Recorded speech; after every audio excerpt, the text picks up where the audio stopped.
Hello, Dr. Marsden. This is my Prezi that I decided to begin with, even though this isn't the first slide. Okay, so I decided to make my screencast over the differences in slave-owning practices across the pre-abolition United States. Slavery was abolished, so technically after abolition there was no slave owning that was legal, but there was still racial tension, and there still is today. But I decided to focus on this to get further into seeing how slaves were treated in different regions and if that was comparable to each other or if it really was worse in some places completely than in other places. So, I am focusing on the trading and owning of African American slaves, or slaves that were of like mixed descent that came from Barbados or any other Caribbean island where slavery started with the Spaniards. And I decided to focus on different states and how it differed in those states. And initially I was doing all states that just so happened to be in the South. But then I decided to look at a northern state and see how much different it was, and if it really was that in the South it was just so much worse, or if it was comparable to how slaves were treated in the North. Because contrary to popular belief, there was still slavery in the North. So, before the Civil War, which started in 1861 and ended in 1865, there was slavery across the United States that was legal. It was not popular across all of the United States, and it led to a lot of tension and secession and the Confederacy. But eventually we got the 13th Amendment and slavery was completely abolished. Thus, there is no more slavery. So, to start with, we have the North versus the South argument. The North versus the South argument is pretty much everywhere. If you search for any type of slave-owning practices on the internet, you pop up with mostly southern states like Texas, Georgia, Alabama, and the Carolinas, where it seemed that slavery was pretty much dominant across the whole state, except for, here and there where there weren't as many slaves, but it was way more popular in the South than the North, even though there was still slavery in the North. A lot of slaves tried to escape to the North because there were free African Americans in the North. Some notable slaves that escaped were Harriet Tubman, Frederick Douglass, and then there's a lot of fictional stories written that portray slaves from the South that are trying to escape to the North. Whether they make it or not, they oftentimes run across very cruel fates. The first state that I decided to focus on is Texas, because, well, Texas is great.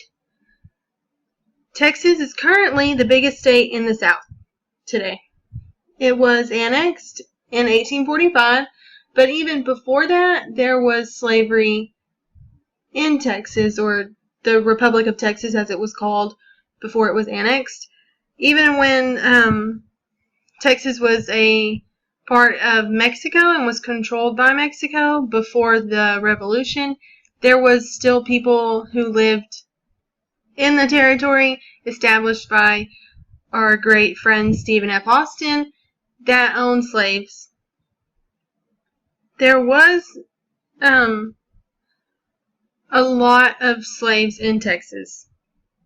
Abolition in Texas was not so popular, but they did, there were some, like Sam Houston, for example. He tried to abolish slavery, or was an abolitionist. Texas threatened secession as part of the Civil War. They, of course, sided with the Confederacy and were on the side of promoting slavery. They did not want it to be abolished. It was a big thing in Texas. It was like one of the main ways that people made a living.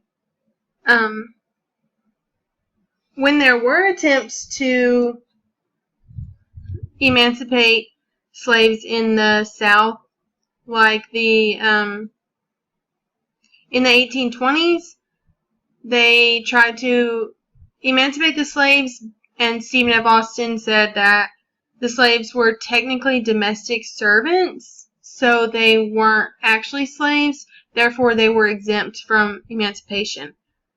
The slaves mostly worked on cotton plantations, and they were stripped of so many things. They were stripped of any kind of personal property that would give them a feeling of actually being a person and not someone else's property. They were not allowed to marry or, of course, have weapons, because that would incite rebellion, which would end badly for the slave owners. They were often just believed to be inferior for no reason at all, and it was always said that African American people had just these negative characteristics about them, even though that has no standing. It was just a superiority complex on the behalf of the white men and women. Slaves were often lynched for no reason and were given the death penalty for crimes that would not warrant that. It just was an extremely severe punishment, often to make an example out of them. As I said already, marriage amongst the slaves was not legal, but the slave owners did not separate people who they thought were, quote unquote, making a family, because that would in turn make more property for them if the woman had a child. And it would make the family more willing to listen to the slave owner and the overseer, because those people also controlled the lives of their children. On June 19th, 1865, which now is called Juneteenth and is celebrated across the state, General Gordon Granger declared all Texas laws that were established by the government after 1861 unlawful, thus emancipating all the slaves. Next up, we have Alabama. Slavery existed in Alabama just like it did in Texas prior to Alabama being annexed into the United States. In 1819, the slaves made up around 30% of the total population. By the time that the Civil War broke out, the slave population in Alabama made up almost half of the total population. It was immensely popular in Alabama, more so than a lot of other states. A lot of slaves in Alabama were born into slavery and thus were slaves for life. Some came from the slave trade with other states like the Carolinas or Georgia, but that was not as popular. But when they did participate in the slave trade, the average slave sold for a few $100s, but males who could work in the field that were between the age of 17 and 35 sold for around $1,000 and sometimes even more, because they were thought to be the most profitable, because they would probably be able to work the hardest, and they may even be around longer than some people who didn't have quite the physical capabilities as them. The typical Alabama slave owner owned less than 10 slaves, and they did modest field work, but it was still field work. They worked long days, and often once the sun went down, they weren't even allowed to quit working then. They had to go and just work on other things that were closer to their homes, if you will, like the smaller gardens and things that they could tend without having to have the full light of the daytime.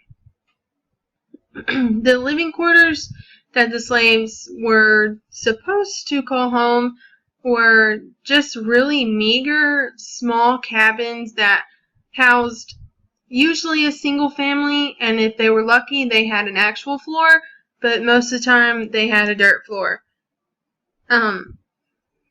The homes that they lived in were just terrible. Even just seeing pictures,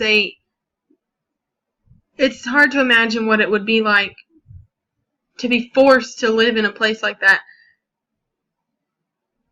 The slaves were beaten or whipped for a number of reasons that ranged from things that you, in today's world, would think deserve to be punished, but in their situations, it was almost things that they did that they felt they had no choice, like stealing. Oftentimes it would be stealing for food or trying to escape when they really felt like they had no other option, or just working too slowly, even though were trying to save their energy because it was just so hot and they were working so long and they were not fed enough. Slavery in Alabama, like in Texas, was abolished in 1865 via the 13th Amendment. In the North, Virginia was a popular slave-owning state. Most of the slaves in Virginia came from Barbados. A lot of people think that slaves just came right off the slave ship and were sold to slave owners directly, but that was often not the case. They came from other states, and not rarely did they come straight from Africa. They usually came from the Caribbean or from a slave trade with another state that was maybe in the South. A lot of the plantations in Virginia were large, but when you worked on a large plantation, you were under the eye of a oftentimes cruel overseer, and that is a terrible fate in its own. But working on a small farm plantation could not always be better, because then you may not be fed. The slaves in Virginia were not really treated any better than the slaves in the South. They were still slaves. If they were lucky enough to buy their freedom or escape to another northern territory, then they had a better chance.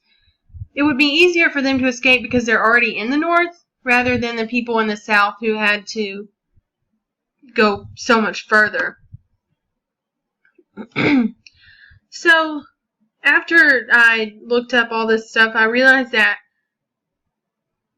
slavery was, of course, a terrible, terrible institution, but it was not only in the South, which was my main focus in the beginning, and then I realized that there were slaves that were treated very poorly all across the country, and it was just terrible. The only good thing that came out of slavery was the 13th Amendment. And I have some photos of slaves on different plantations, if I can find them.